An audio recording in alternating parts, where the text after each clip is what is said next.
শেরপুরের শ্রীবরদীতে সিয়াম ও মেঘলা নামের দুই বাসের মুখোমুখি সংঘর্ষে 18 জন আহত হয়েছে।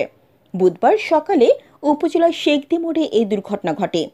আহতরা হল শাহাদাত, বাবু, তারিকুজ্জামান তারা, শফিকুল, বিউটি, মনির, ইমরান হোসেন, আবুল কালাম আজাদ, হোসেন, হোসনেয়ারা, জামাল বাদশাহ, সুবর্ণা, রায়হান, শহীদুর, রুবেল, রফিকুল, শিবু, শাহবাজ।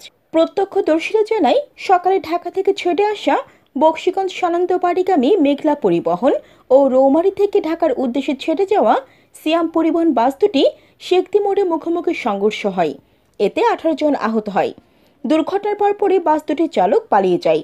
এ সময় স্থানীয়রা আহতদের উদ্ধার করে শ্রীবরদী উপজেলা স্বাস্থ্য কমপ্লেক্সে নিয়ে যান।